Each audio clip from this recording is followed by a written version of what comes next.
Hey guys, how's it going? Hope you're doing well. My name is Crown, and today I'm going to read you some very interesting stories that I hope that you're gonna love. And now, without further ado, let's go! This is not my story, but my wife's. She's an emergency medical technician, EMT, and doesn't have Reddit. She shares stories on a group app with friends. Some are so good though. This one really got me itchy all over. She said I could share them if I don't reveal locations and names and, well, not to mention specific conditions of patients unless relevant and so on. A call is received, they head out, a worrying call, not corona-related. The old sick lady has other health issues. She is, however, very fragile. They called in a little late, hoping it would pass on its own, to limit exposure if possible. It didn't pass. It got quite bad to the point that going to the hospital by themselves was no longer an option. The team arrived at the house in question, no other options than to double park, and the nice neighbor waved us down. As far as we know, he does shopping and gardening for the old sick lady and her husband. My wife went inside and her partner gathered the equipment needed. The old sick lady is a frequent caller, so they knew what was needed. They are now both inside the lady's house. The partner mentioned that there was a car waiting in front of the ambulance and a lady inside was gesturing angrily. Barely 2 minutes passed, the horn started blaring outside constantly. The nice neighbor could be heard yelling at someone through the noise, then silence. A car door slams, an unknown high-pitched voice. The entitled mother could be heard, but too far away to be really understood. It's quiet for a bit, then this is heard at the doorsteps. "Get out of the way," the entitled mother says. The nice neighbor says, "No ma'am, what are you doing? You need to move your car. You're blocking the ambulance."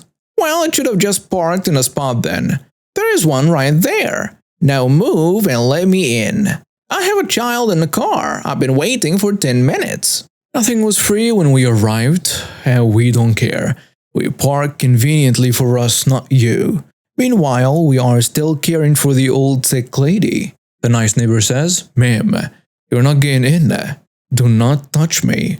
Now yelling, the entitled mother says, "Let me in. I need to talk to the ambulance people." More yelling of the same sort continues. My wife's partner says she's not giving up, calling in a disturbance.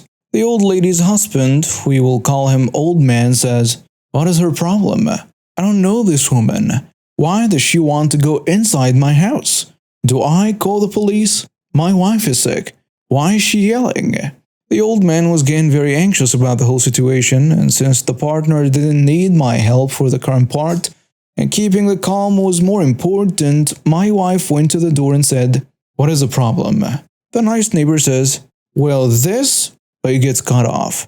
"Excuse me, you're blocking the entire road. You should move your car. We are on call. Please back up and drive around the other side of the square."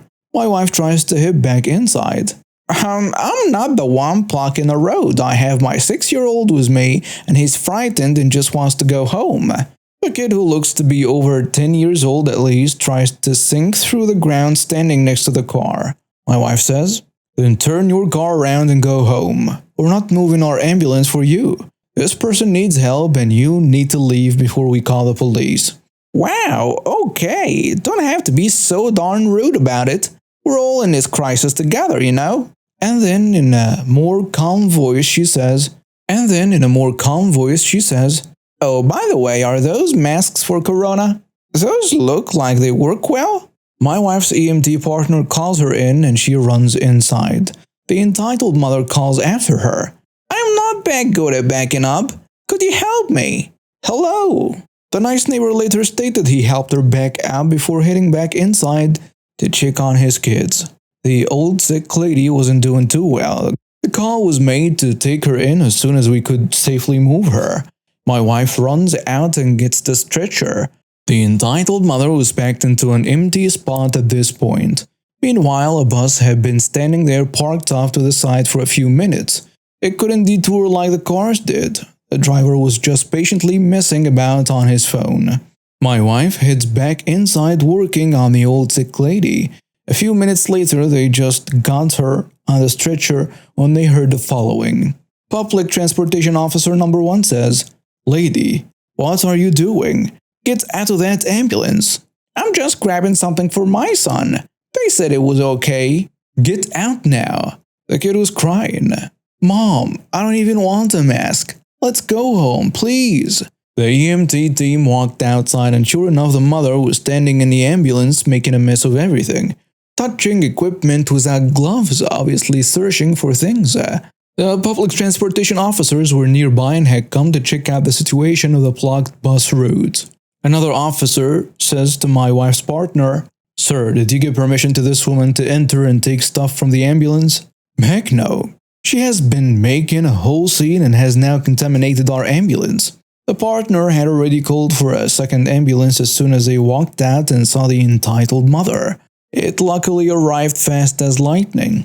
The old sick lady was stable enough to bring her back in as it was less risky to wait than to transfer her in a contaminated ambulance. The public transportation officers were still trying to get the entitled mother to come out. They are not allowed to touch people but looked about ready to drag her out by the ears. "If they waited that long to even get her outside, she's fine." The officer tells her, "Ma'am, this is not your call. You're blocking the EMTs from performing their jobs. They could at least hand out masks to people who don't have any. Waiting around for them to finish talking and leave puts us at risk too." Did someone not take her meds today? Her arguments only became more and more childish. The officers finally got the woman to come out of the ambulance right before the police arrived. They arrested her and she went ballistic and started crying and grasping at her kid. The poor kid was bawling his eyes out, scared and confused. A nice neighbor ended up calling the kid's dad, who came to collect him within minutes. The dad barely said a word, but the kid was crying that he didn't want to visit mom anymore if she kept doing mean things. The dad looked ready to pop her head off her shoulders but kept his cool. I really felt for the poor boy. The case is clear with not only tons of witnesses but also recorded on the ambulance camera, the officers' body cameras, the public transportation officers' body cameras, and the bus's dash camera.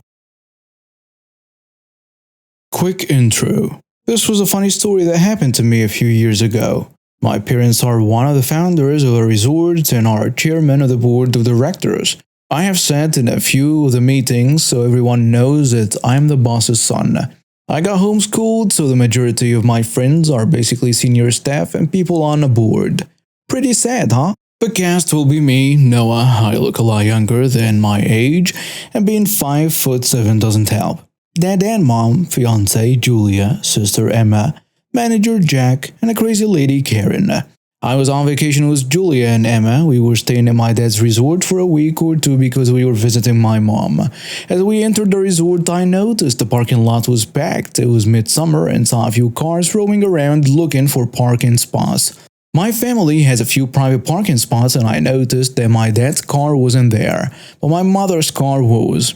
As I walked to the reception, most of the staff know who I am. One of the staff working saw me and walked over to greet me. There were quite a few people in line waiting to check in. "Ma'am is currently in a meeting." He meant my mom. "Would you like me to bring your luggage to your room?" "Yeah, thanks." Julia kept a bag that had our swim clothes in it. Sometime later, after a bit of swimming, we went to the restaurant to eat lunch.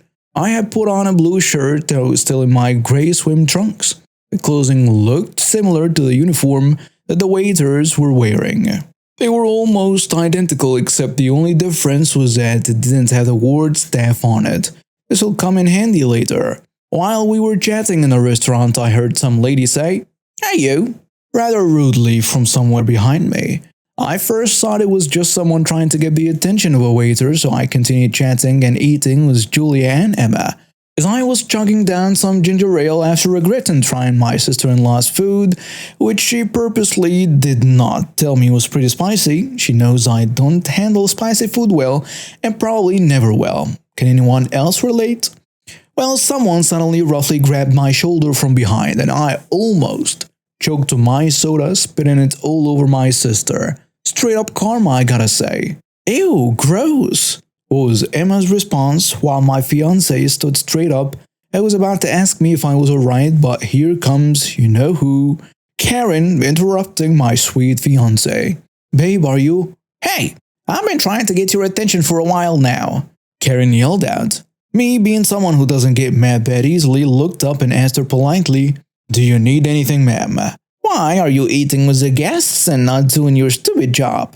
Karen said that. I caught on pretty quickly and knew that she thought I was a staff member from what I was wearing, but I was getting a little annoyed by how much she was yelling at me while she was a foot away from me. Ma'am, I don't work. I tried saying that, but she cut me off and said, Shut up, I'm a VIB here. Karen continued yelling. I continued to talk calmly to Miss Loudmouth while raising my voice a little. Excuse me, I don't work here. And she slaps me. Don't you use that tone with me, brat. As she slapped me, her long nails cut into my cheek, leaving a long cut and started bleeding. My fiancé almost went pale, seeing as blood started to drip off my face. My sister immediately started to call our mother to come. The manager was walking over when he heard Karen yelling, but then broke into a run and hurried over when he saw Karen slap me. Ma'am, Noah, you're right, Jack had said. Jack was someone who has worked for the resort for a few years, so he was pretty casual with me. My fiancé had put a piece of napkin on my cheek to try to stop the bleeding. Are you the manager? I want the staff member fired. He is unprofessional. I don't know why you hired an idiot like him. Karen pointed at me and spoke as if she were the owner. Ma'am, he doesn't work here. Jack started explaining. You're trying to cover for him. I want you fired as well. I never knew someone's face could get as red as a tomato until that day. I saw my mother running over with 2 security guards when she saw my fiancé holding a blood-red napkin against my face and Karen yelling at me. I thought she was going to explode as she rushed over to me. My sister had informed our mother about what was happening and what Karen had done. My mother almost yelled, What on earth happened? Guards, arrest her. What do you mean, arrest me? Who are you to do that? Karen was struggling in the guard's hands. I'm the owner. You dare to slap my son? My God, the face Karen made when she heard those lines. I won't ever forget it. She was as white as snow while her eyes and mouth were wide open. After she was taken away, some of the other customers started clapping. My mother ran up to me to see my face. She spoiled me when I was younger and was always defensive of me, as if she were a mother protecting her cub.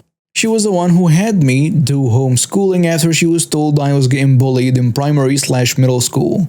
After we had taken care of the cut on my face, which I ended up needing stitches for, no worries, the scar faded, my mother told me that Karen had been charged with second-degree assault and would be spending the following months in jail. This happened a while back when I just turned 16. My mom and I were on our way to Vancouver for vacation, and we just got off the plane from Seattle. It was the night of my birthday and there was a big thunderstorm causing power outages in the area. We were sitting at our arrival gate where we were told to wait before going to the luggage carousel. It was too dangerous for the staff to retrieve our luggage, so we were told that we'd have to wait a while, though the exact timing was unclear. I think it might have only been around 30 minutes at that point. I was sitting with our carry-on bags, doodling something in my notebook while my mom was checking the weather on her phone. We both looked up when we saw an overweight man who looked to be in his 50s wearing a large green backpack and carrying 2 black bags in his fists, yelling at a small woman standing behind the counter at the gate. Where is our luggage? I'm sorry, sir, but as I've already explained, the storm is too dangerous for the staff to retrieve the luggage. We will be waiting out the storm before we get your luggage, but please, rest assured you will have your bags with you shortly. The receptionist told them, Don't you know we have places to be? I can't be here all night for you to get your stuff together. Sir, please, you won't be here for much longer. We are just trying to make sure our staff stays safe before risking working with the equipment used to unload the plane in this storm. I don't understand, the plane is right there. He gestures wildly at the window of the plane. Are you all idiots that can't do your freaking jobs? Why don't you go out there and get my bags for me, huh? Or are you a stupid witch too? There won't be any freaking taxis left to take my family and me to our hotel. The woman was visibly upset and choking back sobs as she managed to utter, Sir, the taxis are informed of this as all arriving flights have been delayed. You don't need to worry about that. Well, I don't have any freaking time to wait around here. You and your stupid staff need to get your crap together. At this point, my mom was getting really angry hearing this man berate that poor woman, and she got up to stand behind the man. I followed, not wanting to miss any of the action. My mom, a small Asian lady, is a firecracker, and the number one way to make her mad is to be rude towards service workers. She stood up tall as she said politely but sternly, "Excuse me, sir." "What?" The man whipped around, spittle flying from his lips. "We're all here because we're waiting for our bags. That is no excuse for you to be yelling at this poor woman the way you have. She needs to do her freaking job. We've been here for hours." Mom then looked at her watch and said, "Sir, we've been here for 30 minutes. It's currently 11 p.m. I don't know where you have to be at so urgently at 11 p.m. I suggest you sit down and be quiet before security escorts you out of here. Then I can guarantee you will definitely be waiting for longer than 30 minutes for your bags." The man turns a shade of red, noticing that pretty much everyone at arrivals was scowling at him in disgust before huffing, swinging his oversized backpack over his shoulder and stomping away. My mom walked up to the desk where the receptionist was wiping away tears.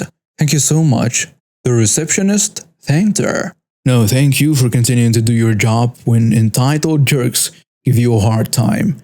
I am so sorry that you had to go through that when tonight is no doubt already difficult enough for you.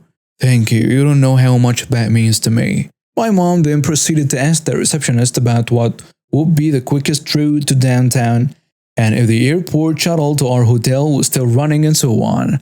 And I shared my drawings with the receptionist that she wished me a happy birthday. When we finally retrieved our bags and were leaving to go to the shuttle, my mom told me, "No matter what your station in life, you should never be above showing basic respect to others, especially those who are providing a service to you." And I have never forgotten that sentiment to this day. This happened a few months ago. I was on a way to my local deli, which is only around the corner from me. I walked in to find the local school had come for lunch. I go to the ATM and get my weekly money, then go wait in line. Now, I don't know if I have entitled magnet tattooed on the back of my head or tab here on my shoulder, but as I get to order, I feel the nails of someone pressing to my shoulders. I turn to see a woman standing there. "Ow! Don't be a sissy. My son and I want to go in front of you. Move!" "No, I was here first." I turn to look at the server and tell him my order. "Regular chip and barbecue wings, please." "Oh, that's my son's order too." I just stay silent. We watch as the last of the wings are placed on my tray along with the chips, which are fresh and piping hot. The server hands me the tray and I head away from the deli to get a drink. As I'm paying, I hear a loud shout from the deli. "What do you mean you're out of wings?" I know where this is going as she locks eyes with me. I just finished paying and now leaving the shop and hear the clopping of Karen's shoes behind me. "Excuse me?" She grabs my shoulder again. "My son is hungry and you took the last of what he wanted. So, give him your food and drink." Or what? You know when you read and listen to enough of these stories that you know what's coming next? Well, I thought it was a myth or legend because "I will call the police." Me internally, wow, she actually said it. The actual answer I gave her though was, "I am the police." What? Me, sticking to my lie, said, "If you don't leave, I will be forced to call for backup and have you arrested for attempted theft." I quickly walk away as she processes what I said. Just then, a police car pulls in. I wave it down. I tell the officer to look at the woman to see what she does. Confused, the officer pointed at her, and before his finger straightened, She booked it to her car and skidded out of the gas station. The officer sighed, turned on his lights, and chased after her. I just have a shocked look on my face as the events unfolded before me. As for the food, well, it was delicious.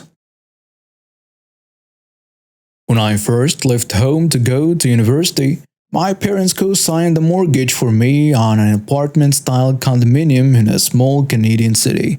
This was 20 years ago, so it came in at a whopping $52,000. They thought that this was a much better and more economical choice than trying to find an apartment and deal with landlords. I loved the idea and moved into my new home. The building was almost entirely populated by the 65-plus crowd.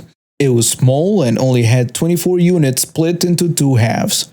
I had a basement condo. It was a nice place, nothing fancy, but amazing for a student. I was young, 19, but I was quiet, kept to myself, and didn't do the whole party thing. I got along with most of my neighbors. I'd help them out moving heavy things or carrying groceries upstairs. I was acutely aware of the age gap and the general image of a university student, so I made sure to be just an all-around great guy to avoid conflict. The one person I could never see eye to eye with was my upstairs neighbor. For a 70-year-old woman that couldn't have weighed more than 100 pounds, she walked like an elephant. She'd have gospel music on her TV at max volume at 5 a.m. on Sundays. She'd make remarks about that darn kid whenever something was left out of place. She even went so far as to accuse me of breaking into her car and making a police statement saying she saw me do it. Unfortunately for her, I was out of the country on an internship at the time. But still, she persisted in being a pain in my neck. I tried to approach her about the TV issue, and her response was to make sure that it was no longer just Sunday. After a couple of years of attempted diplomacy, it was clear that nothing I did would make things better. Others in the building probably knew she had it out for me, but why would this adorable little old lady try to lie and get me thrown out of the building by the condo board? She tried at least 11 times while I lived there. 7 years into my time living there, I was at my job with an ambulance service just north of the city. I got called to a shooting. A guy shot his neighbor in a land dispute. The neighbor survived, but there was of course going to be a police investigation. The investigating officers called me to get a statement and offered to just come over to do it rather than have me travel. One of them was a constable I'd worked with quite a bit, so I said sure. We set a time for about an hour after I get home from work. I was just getting out of the shower when they buzzed to get into the building. I said, "Come in, I'll be out in a second." I hit the door buzzer and quickly grabbed some pants and a shirt. I heard him come in and then walk upstairs. As I'm trying to throw on clothes, I hear them knock on my upstairs neighbor's door. They introduced themselves as being from RCMP Major Crimes Division and that they were looking for me. Balls. She says, "Oh, he lives downstairs. What do you want with him?" They thanked her and informed her that they couldn't say, as it was an active investigation. My heart sank, but then I had a thought. It only took about 15 minutes to do my statement, and then they went on their way. And then the fun began. I knew the rumor mill would be starting. She would tell everyone that would listen that Major Crimes was looking for me and that I must be some sort of criminal. I decided to see where this went. Pretty soon I'm getting side-eye in the hallway. Neighbors are steering clear of me, so I know she's been talking. Turns out I've been arrested for robbery and kidnapping and must be out on bail, according to her. I found this out when one of my neighbors, who was on a condo board, showed up with a letter demanding an explanation and threats to have me kicked out. I asked him what this was all about and he said, well, Linda, not her name, sent us a letter about what had happened. We had to have an emergency board meeting because people don't feel safe with you here. I said that per the bylaws of the condo board, before any action could be taken, I could request a meeting to review and provide a defense. Linda was on the board, so I know she'd be there. They set a date for a week from then, but I was given a caution that it didn't look good for me and that I would have to do a lot of explaining. The meeting day comes. Linda is sitting smugly looking at me. The other board members are giving me dirty looks. The board president asks what I have to say in my defense. I stand and quietly distribute a letter on RCMB letterhead, signed by the regional superintendent, that says, Mr. Zemmetic is not under suspicion of any crimes, past or current, and has not been arrested, detained, or questioned as a suspect in any criminal matter. His duties as a paramedic will often require him to make statements in regards to ongoing investigations. And in this instance, on a certain date, investigators had gone to obtain a statement about an ongoing investigation for which he was professionally involved. At no time did the members discuss, disclose, or in any way indicate that he had any involvement in any wrongdoings. I am deeply saddened by the necessity of this letter, and we will be reopening an investigation into a previous incident regarding false statements made against him. You could tell when people read and understood it. The dirty looks shifted from me to Linda. She exclaimed that it must be a forgery, and she witnessed me being led off in handcuffs. She pleaded that they should believe her. It didn't help her. I stood and addressed the board and outlined the years of abuse and harassment, including the false accusation of breaking and entering a vehicle. I informed the board that on the advice of my lawyer, I do not discuss the matter further with any member of the board, as Linda, being part of it and using her position for the purposes of harassment, opened the board as a whole to litigation, and I was still weighing my options. The next day, I had a knock on my door. The board president had informed me that Linda was removed from the board and that she was given a warning about her conduct and that any further harassment could result in proceedings to have her removed from the building. She also had a visit from the police with a summons for providing a false statement and obstructing a peace officer. She had to attend court. She pled guilty to both and was given a suspended sentence, a 1-year condition not to harass, threaten, or intentionally inconvenience me in any way. If she abided by her conditions, she would receive an absolute discharge, meaning it would be removed from her record, like it never happened. I moved to another province before her year was up, but for a brief period, I actually got to sleep in on Sunday mornings. In the 90s, I was a technical operator for a radio station. Long story short, I made production elements for them and adverts on top of my other duties. No management came in and decided to only pay me for the tech op shifts I had done and nothing for the production. First months he was there, I had invoiced for a little over £3,000 and received £960 check. First months he was there, I had invoiced for a little over £3,000 and received a £960 check. I ran the overnight, so when midnight came, I moved all my production into a hidden folder in System 32, shut down the servers, threw the breakers and left. I got a phone call in the morning. I was asked to come in for a meeting as I'd left them up the creek. I'd made pretty much 70 to 80% of all the adverts and production. The new boss was a jerk. He told me I'd damaged the product, which I just laughed at, as before he came in, it was a great 80s station and he turned it into a top 40 station you could find up and down the dial. We will call him Jay.